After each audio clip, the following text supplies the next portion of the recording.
The room was one of many experiments that allowed us to tamper with the fabric of space and time in any enclosed location, to toy with direct laws of our physical world and fine-tune them to our liking. The first 370 went off without a hitch. Some of our final work included room 1112, where one could experience astral separation. With it, the ability to view remote locations, and another, room 213. There were dream stories.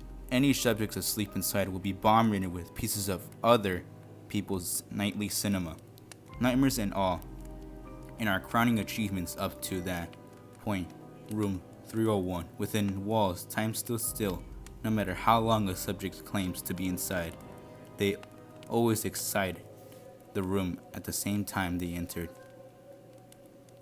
Then there came that room, the one that pulled all others to shame, room 371. The first few tests were promising, mixed results, and readings led us to draw the conclusion that this room had some inherited traits from all the previous ones. For starters, time was malleable in there. To an extent, subjects reported being inside for weeks, when really it had only been days. In addition, they had all experienced different things out of body events, hallucination, physic visions, the list goes on. It was shaping up to be our best work, but then the unthinkable happened. It is the day I will never forget, try as I might.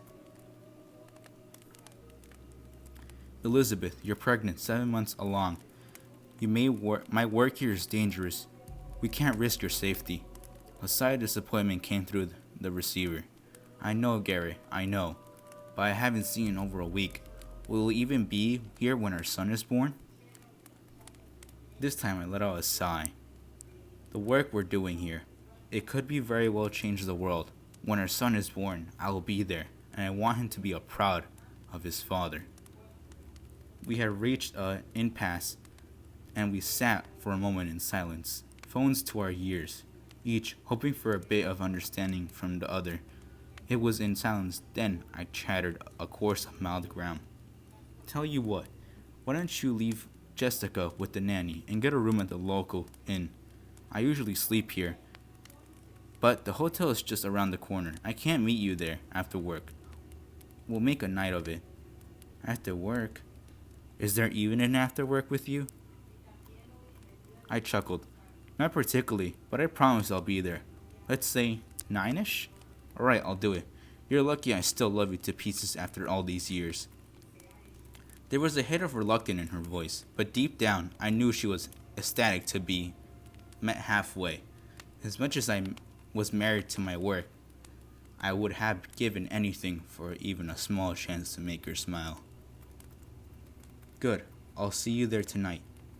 Then, I gave her directions to the hotel and we disconnected. I turned my attention back to room 371. A box of walls connected to the rest of the lab, with control arms and cables. It had no shortages of mysteries, and I would be damned if I didn't solve them all. If only I knew at the time what I was getting myself into. Hours passed, and soon the sun glows through the windows of the lab was replaced with moonlight. I was no closer to uncovering the inner workings of the room, but it was all a long process, something that could have taken months or even years to unravel. That's why I couldn't stop. Any lull in my research would push back the reveal, and I wanted answers yesterday. Still, the work took its toll. My eyes grew heavy, and my mind drifted to the sleep state as my head fell onto the desk where I was stationed. As soon as I lost consciousness, I was transported to a strange and vivid dreamscape. To this day, I can't be even sure if this nightmare was a product of my exhaustion or the effects of room 371. Just yards away where I slept, in the dream, I was with my wife at the hotel. She was propped up in bed, screaming with her legs separate apart. I was by her side, holding her hand, doing my best to calm her through the agony of childbirth. She kept looking at me for comfort after each push. It's okay, Lizzie, I'm here. You're doing great. She squeezed my arm, harder with every pain outcry. It was pale, bloodless, but the final push. Then, finally, our son was born. But something was terribly wrong. Baby didn't cry. Instead, as I pulled into my arms, he smiled. Not a beautiful smile, mind you, but a strange one. It curved of unnatural points and stretched too close to the ears. Unsettling would be putting it mildly. Then there was the eyes. Not at normal first, but then soon turned black, empty, ellipse. It grew darker with every blink. I had no choice but to put him down to escape his gaze. Elizabeth, here, you hold him for now. I looked down at my wife.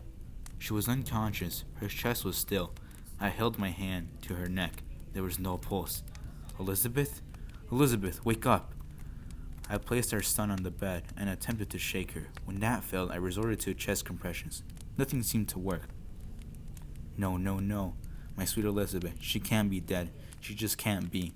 Tears streamed down my face as the panic set in. I raced for the door to call out for help. But the knob won't budge.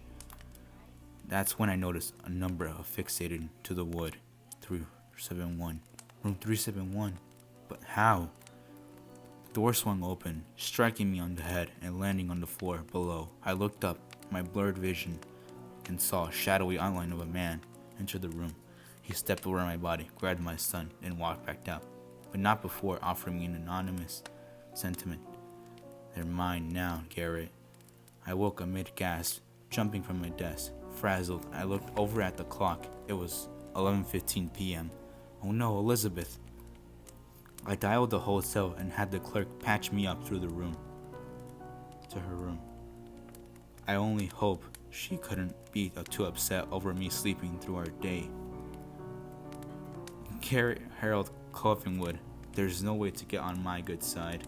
Judging by her tone, she was as irate as she had ever been. Still, it was nice to hear from her after that horrible dream. I'm sorry, hon. Work got away from me, and then I dozed off at my desk. It won't happen again, I promise. There was a faint voice in the background. Is that Daddy? Can I talk to him? It was our daughter. Did you bring Jessica with you? I thought I told you to bring her with the nanny. Doesn't she have school tomorrow? Her tone was still firm and unwavering.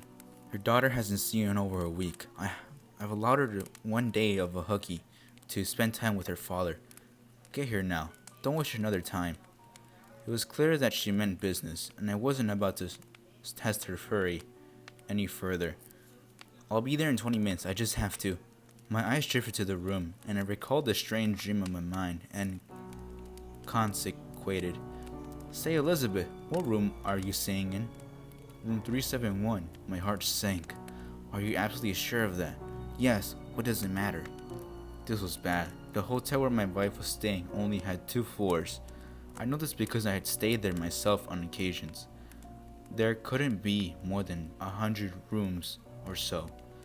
Nowhere near to a warrant room number 371. Elizabeth, listen to me. Take Jessica and get out of there now. There was an intermittent static after this. I said this. Garrett, breaking up. Can't hear. Elizabeth, get out of there now.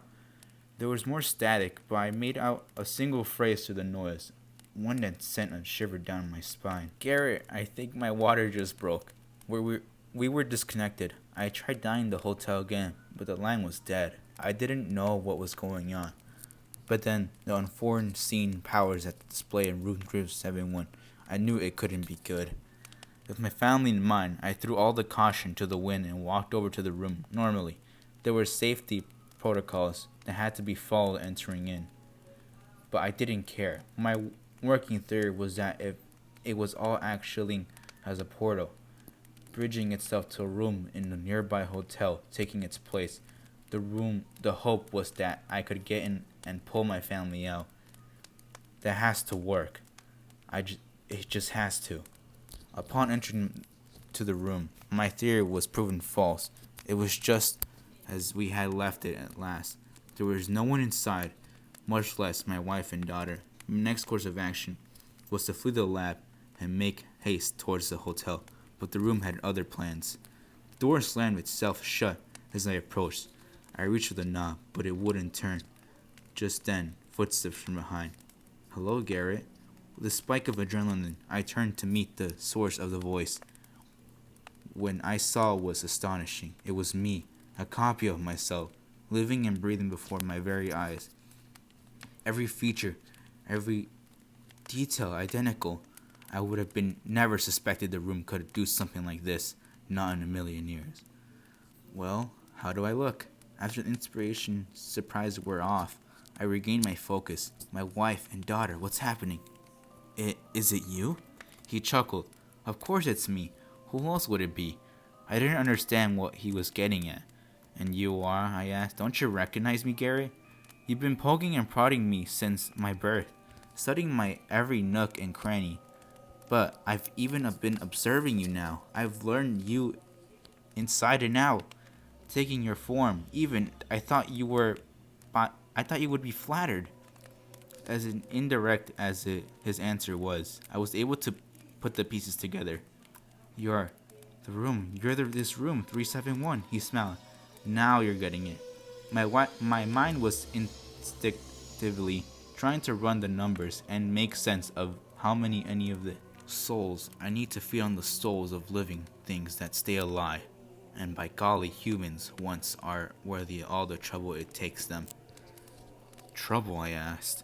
Oh yes, you think I'm contained in this prison? But I can travel. It's difficult, but though certain connections, I'm able to find my prey, lifelines, the auras you humans share with one another. At first, I couldn't reach them, but then you went ahead and brought them to me, close enough to taste. He was referring to my family. Why don't you just take me? I'm right here. Take me instead and leave them alone. He let out a horrendous, vigilant laugh, then pierced me to my core. I would never, Gary. Though your era, I'm connected to them. I can project this room and look my likeness anywhere they are. You're my beacon, and until I find another, you're with me. If I was hindered by remorse, I might say that I'm sorry. In truth, I'm not in the slightest. This is about survival, and I have no intention of dying, not when being alive feels so good. Feeling hopeless, I reached down into my lab coat and pulled out my pocket watch. I always kept it with me. Christmas gift with Jessica. I could remember the date clearly, a memory that would never stay too far from my heart. Open it, Daddy. It's for me. Her smile was intoxicating. Oh, really? And did Mommy help you pick it out? No, I picked this one all myself. I slowly pulled out the gift wrap, savoring the moment. Eventually, I pulled out the watch and opened its face, revealing a remarkable design with it. This is wonderful, sweetie. I love it. She looked at me with extinguished eyes. What's the matter, sweetie? Do you understand what's it for? I laughed. Well, of course, it's to tell time. She shook her head. No, you're always at work, and you forget to come back and see us. This is so you don't forget, so you always know what time to come home. A little bit of guilt washed over me as soon as a tear rolled down my cheek. I know I work a lot, sweetie, but I always come home to you. I promise. She jumped into my arms and I held her tight. My sweet little girl. I looked down at the inscription on the watch. To Daddy, love Jessica, time to come home. It was the time to end this. I threw the pocket watch against the wall. As hard as my arm would allow it, it shattered into 1,000 pieces. I kneeled down and picked up the tiny shards as the glass landed on my feet. Garrett, what are you doing? With glass in my hand, I looked at him. I will never let you have them. Consider your bridge to the outer world closed. Using the glass, I sliced my arms open, slits along and deep enough, then I could have inevitably bleed to death in minutes, effectively cutting off whatever connections he had to my family. At least then, it would be a fighting chance. No, you'll ruin everything. The last thing I remember before losing consciousness was the sound of the door swinging open. Then everything faded away. I woke at my desk, positioned exactly where I was before. After getting my wits and recalling what happened, I jumped to my feet, turned to the room. My clone was standing just outside of the door. Settle down, Garrett.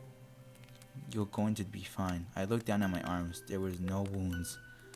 I have to acute ability to manipulate time. And now as you were, just before entering the room. What about my family? He sighed. That was a bold move back there. Attempting to take your own life? I didn't expect that. Had I known you humans were prone to sacrifice, I would have revealed so much. Your family is fine. He could see the disbelief painted in my face. See for yourself. He pointed at the desk. I hesitantly picked up, held it to my ear. Go on, dial already. I dialed the hotel number, asked the clerk to put through my wife. To my delight, she answered, Garrett, there is no way to get on my good side. It was so good to hear her voice. Is Jessica there with you? Yes, how did you know? Thank God, they are both okay. Could you put her on for me? The voice I heard was my daughter's, as happy as ever. Hi, Daddy, how are you going to see us? Come to see us now. My little girl safe and sound. Yes, sweetie, I am. It's time for me to come home. Yay. She was overjoyed. Elizabeth took the phone back. You better not be toying with her emotions, Gary. I'm not. I'll be there shortly. By the way, what room are you in? Room 102. Why? I sighed a breath of relief. No reason. See you soon. I love you. I hung up the phone and looked back to my able twin. So what now? I asked. Well, until I figure out another way around your heroics, you and your family are safe. It sounded a little too good to be true. But don't you need to feed? Why aren't you killing me right now? He walked over with a stern look and leaned in as close as he could get. Why would I waste my appetite when you're going to lead me to the main course? I would rather have the three of them than just you, especially the newborn. Fresh souls are much better than the used ones. My blood was boiling, but it remained in silence for a few repercussions. I will have them, Garrett. Mark my words. He slowly backed away, turned, and walked towards the room. He then looked at me one last time and grinned. Hope you didn't mind me holding on to this too. Look for a while. What can I say? I like it. With that, he vanished into thin air, never to be seen or heard from again. At least that was hope. Soon after the old year, I took Elizabeth and Jessica home, packed our things, and drove as far away from the room as possible. I vowed never to work in that lab again for as long as I lived, or anywhere that kept me from my family. From now on, they come first. If that entity ever does come around, I'll be waiting. I will never let him take them.